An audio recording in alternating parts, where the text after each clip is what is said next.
Krishna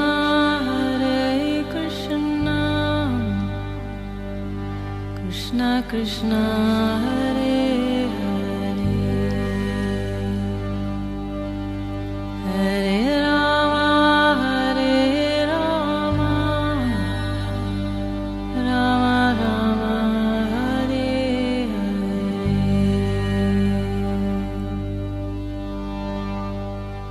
नमस्कार, radio मानव रचना 107.8 FM पर मैं हूं सरिता आपके साथ और शुरू हो चुका है प्रोग्राम आत्मदर्शन। जी हाँ, प्रोग्राम है जिसमें हम कोशिश करते हैं अपनी आत्मा के दर्शन करने की, और जो हमारी आत्मा है वो भगवान का ही रूप है।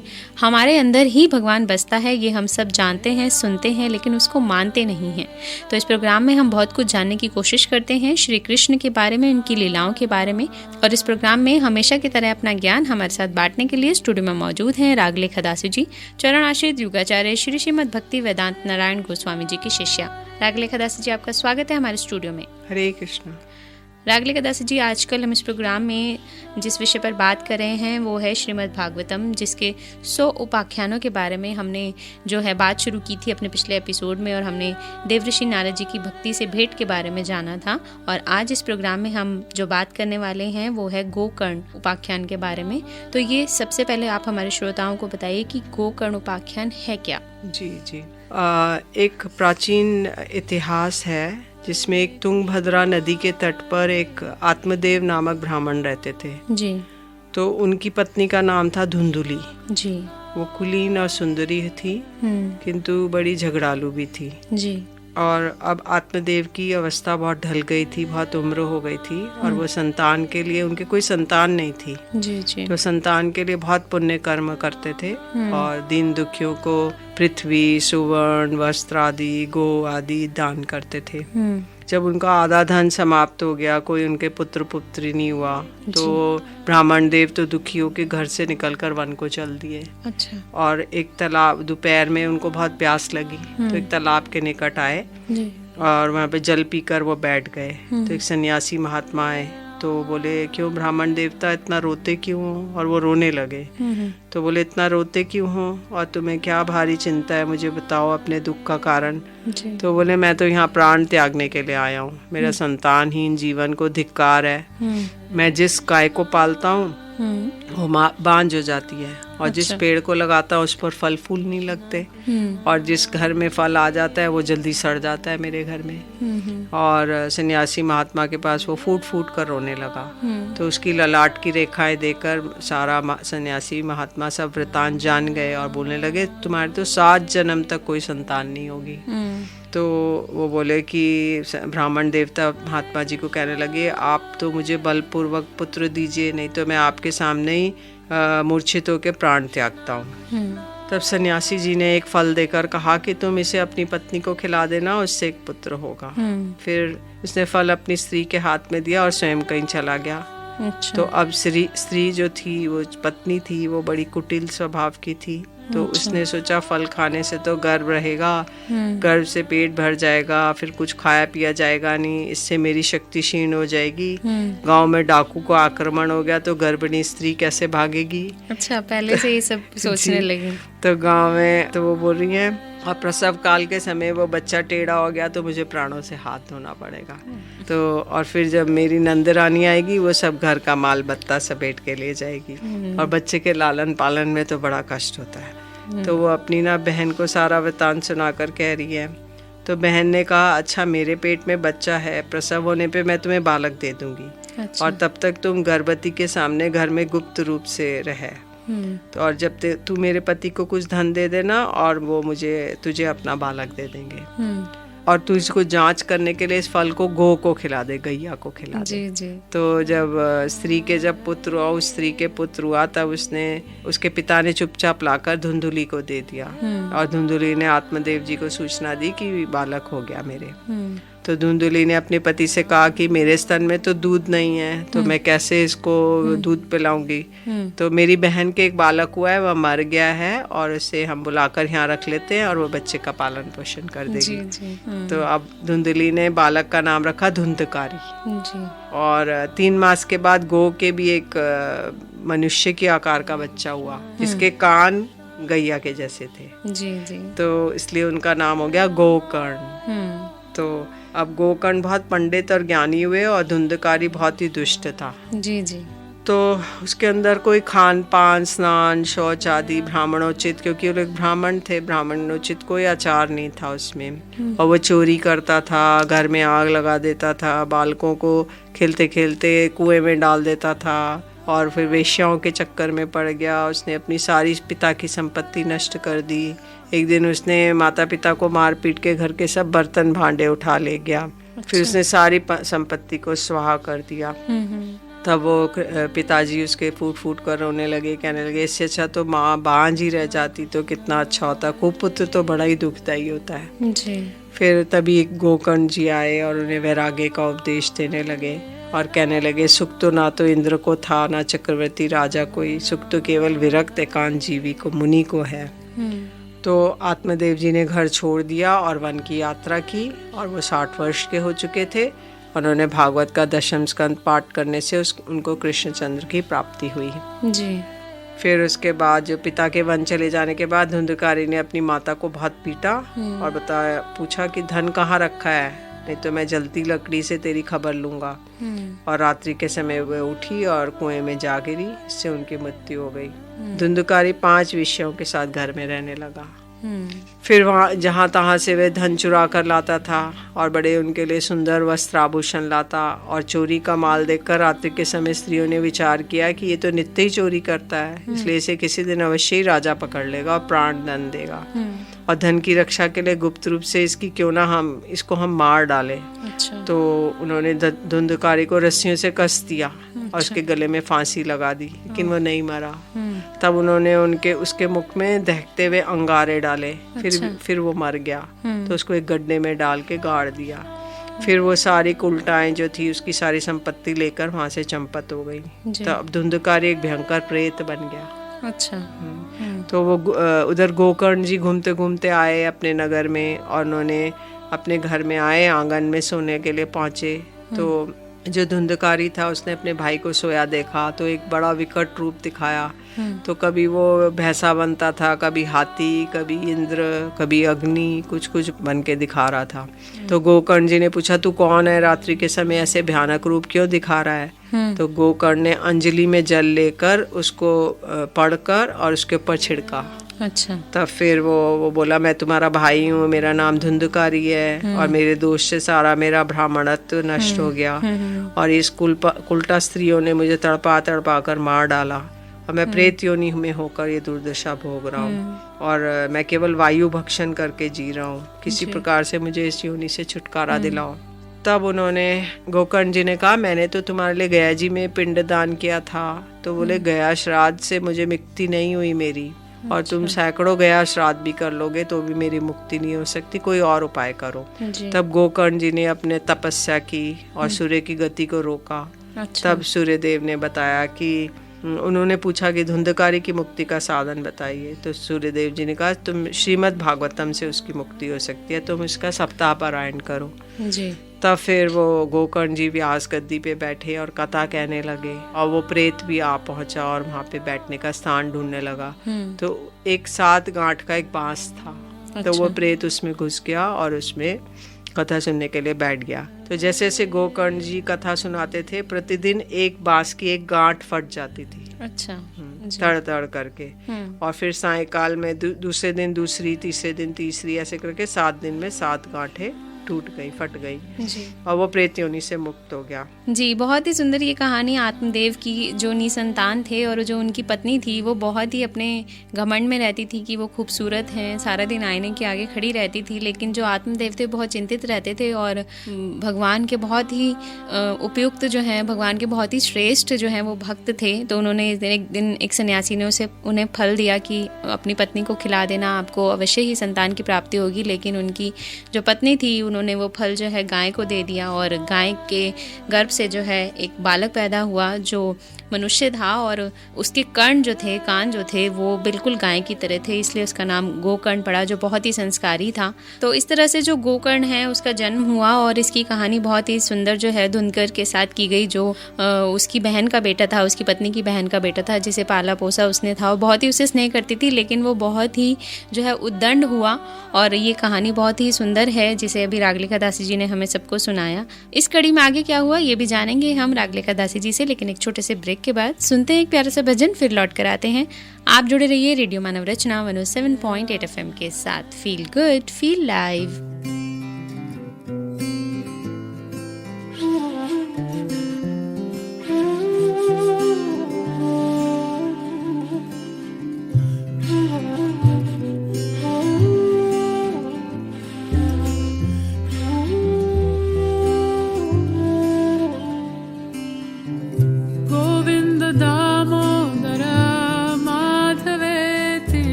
Ashes at the river's edge, drifting side by side. Sun rises over new hotels, sages close their eyes.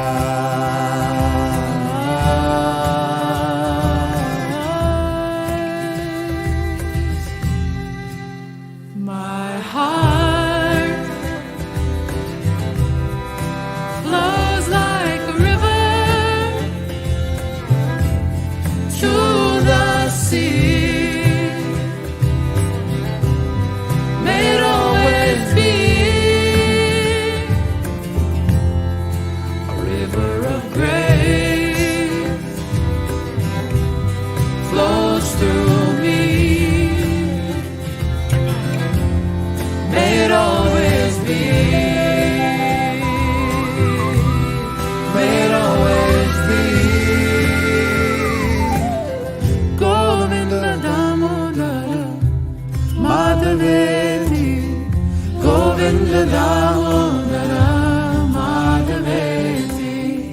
Govinda Damodara Madhaveti.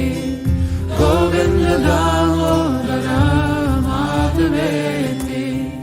Hey Krishna, hey Yadava, hey Saketi. Govinda Damodara Madhaveti.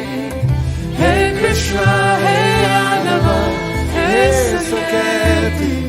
Govinda Damodara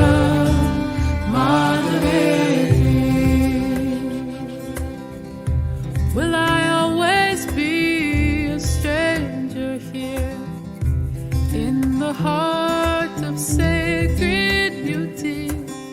You said this road can lead me home. I'm following your footprints in the sand. Ooh.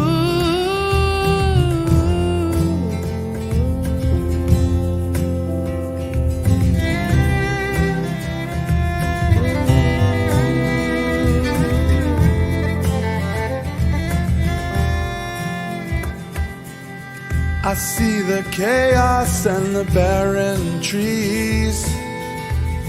Maybe I am blind. Crowds of people falling to their knees. Is this place divine? Whoa, oh, oh. My heart flows like a river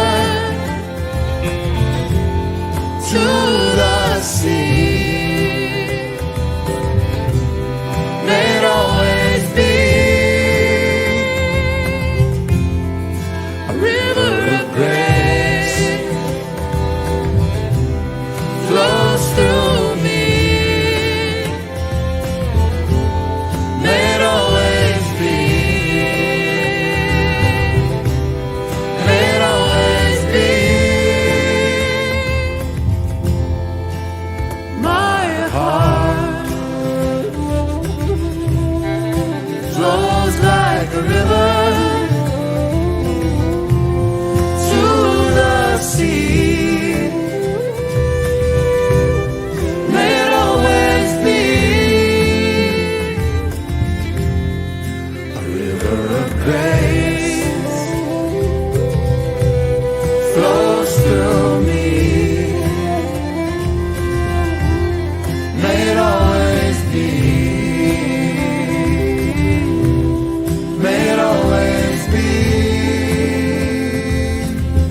Govinda Damodara Madhaveti. Govinda Damodara Madhaveti. Govinda Damodara Madhaveti. Govinda Damodara Madhaveti. Hey Krishna, hey Yadava, hey Saketi. Govinda Damodara Madhaveti. Hey Krishna, hey Yadava, hey Saketi. Govinda Damodara Madhaveti. Govinda Damodara Madhaveti. Govinda Damodara Madhaveti. Hey Krishna, hey Yadava, hey Saketi. Govinda Damodara Madhaveti.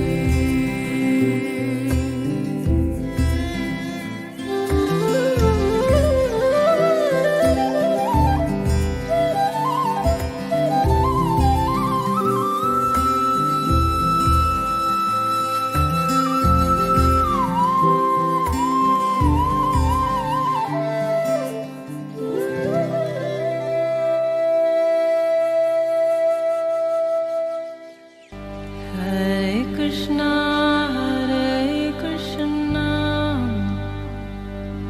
Krishna Krishna, Hare Hare, Hare Rama, Rama Rama, Hare Hare.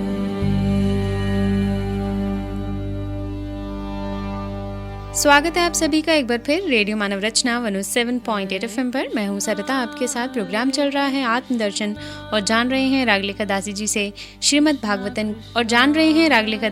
Shrimad Bhagavatam के उपाख्यानों के बारे में।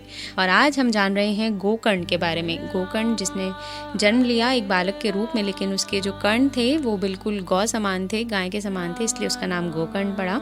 और इस कहानी में बहुत कुछ बताया रागलिका दासी जी ने। जी रागलिका दासी जी, अब वो तपस्या करने निकले हैं क्योंकि जो धुंधकारी है उसको वो मुक्ति दिला चुके हैं श्रीमद् भागवतम के पाठ से। इस कड़ी में आगे क्या हुआ? तो जिसके प्रभाव से जड़ और सूखे हुए बांस की गांठें फट सकती हैं, वो भागवत कथा के श्रवण करने से चित्त की गांठें भी खुल जाती हैं। ये कौन सी बड़ी बात है। बिंदंती हृदय ग्रंथि छिंदंती सर्व संशया क्षीयंती चास्य कर्माणि सप्ताह श्रवणे कृते। तो सप्ताह श्रवण करने से मनुष्य की हृदय की गांठें खुल जाती हैं और उसके सारे संशय छिन्न भिन्न हो जाते हैं और सारे कर्म क्षीण हो जाते हैं जी।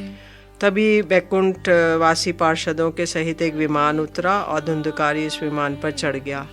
तो गोकर्ण जी ने पूछा कि भगवान के प्रिय पार्षदों, यहाँ तो हमारे अनेकों शुद्ध हृदय श्रोतागण हैं, तो सबके लिए आप लोग एक साथ बहुत से विमान क्यों नहीं लाए? तो सभी ने समान रूप से कथा सुनी है, फल में इस प्रकार का भेद क्यों हुआ? तब उन्होंने भगवान के पार्षदों ने कहा कि ये प्रेत ने 7 दिन निराहार रह के श्रवण किया था और सुने हुए विषय को एकदम स्थिर चित्त से और मनन निधिध्यासन की भी करता रहा ये। तो इसलिए ऐसा भेद हुआ। और यदि ये श्रोता फिर से श्रीमद् भागवतम की कथा सुने तो निश्चित रूप से इनको वैकुंठ की प्राप्ति होगी। अच्छा। बाकी श्रोताओं को जी जी। तो गोकर्ण जी ने फिर उसी प्रकार से फिर से सप्ताह क्रम की कथा सुनाई। उन श्रोताओं ने उसे फिर से सुना। फिर भक्तों से भरे हुए विमानों के साथ भगवान प्रकट हुए और गोकर्ण जी को हृदय से लगाकर अपने समान बना लिया। तो इसलिए गोकर्ण और सारे जितने श्रोता थे वो लोग सब विमान में बैठ के भगवान के वैकुंठ लोक को चले गए। तो यदि इस कथा पूर्ण श्रद्धा पूर्वक पाठ किया जाए तो पितृगण को बड़ी तृप्ति होती है और नित्य पाठ करने से मोक्ष की प्राप्ति होती है। ये इसकी फलश्रुति है जी। तो इस तरह से जो है गोकर्ण ने दोबारा से जो है वो श्रीमद् भागवतम का सप्ताह किया और उन्होंने वैकुंठ की प्राप्ति खुद भी की और जो उसके श्रोतागण थे उनको भी करवाई। और ये बहुत ही सुंदर प्रसंग जो है इस श्रीमद् भागवतम के 100 उपाख्यानों में से एक उपाख्यान है जिसके बारे में हमें बताया रागलिका दासी जी ने। रागलिका दासी जी, मैं आपसे जानना चाहूँगी कि जैसे ये सब जो वक्त था, ये एक आम इंसान जो हम लोग हैं, हम लोगों ने सिर्फ कथा कहानियों में सुना है या टीवी पर अगर कोई ऐसा सीरियल पिक्चर आती है तो हमें पता चलता है कि लेकिन कई बार हम ऐसी चीज़ों पर विश्वास नहीं कर पाते कि एक जो है गाय को अगर एक फल खिला दिया जो उनकी पत्नी के लिए था और उनको बालक वाला मतलब मनुष्य योनि उनको प्राप्त हुई, तो इन चीज़ों को एक आम इंसान किस तरह से समझ सकता है? देखिए, ये जो श्रीमद् भागवतम है ये भगवान के जो ज्ञानावेश अवतार है व्यास जी उन्होंने कही है जी। और ये परम सत्य है, सत्यम परम धीमहि।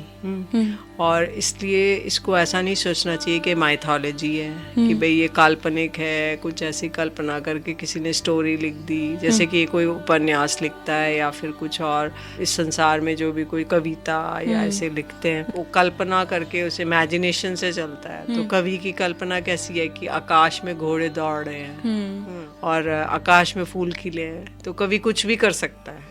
लेकिन ये ऐसा नहीं है, ये भगवान का ही वांग्मय स्वरूप है, इसमें जो भी कुछ है परम सत्य है। तो ऐसा हो सकता है क्योंकि ये अनेकों युगों पे, कई युगों की बातें हैं। किसी युग में कोई उपाख्यान हुआ है, किसी में कोई हुआ है, कैसे हुआ है, तो ये सब कुछ संभव है। लेकिन आजकल क्योंकि हमारे कलिकाल की बुद्धि है तो हम सोचते हैं कि ये नहीं हो सकता। हर युग में भगवान ने जन्म लिया, अलग अलग अवतार लिए, तो ये कहा जाता है पुराणों में या कहीं सुना है या बताया जाता है कि इस कलयुग में भी भगवान का जो अवतार कल की रूप में होना था लेकिन वो नहीं हुआ जी। तो उसका क्या कारण है? जी, वो कल की अवतार इस कलयुग में होना था, लेकिन अभी चैतन्य महाप्रभु आ गए इस कलयुग में, ये वाले कलयुग में। तो इसलिए क्योंकि जब 28वां द्वापर युग आता है उसके बाद जो कलिकाल आता है उसके अंदर चैतन्य महाप्रभु आते हैं। तो चैतन्य महाप्रभु जब आए तो एक गोल्डन पीरियड आया, तो उसमें कितने वर्ष तक हरिनाम संकीर्तन हुआ। उसके प्रभाव से सारे लोग ने हरिनाम संकीर्तन करके सब लोग भगवान को प्रेम को प्राप्त कर लेंगे।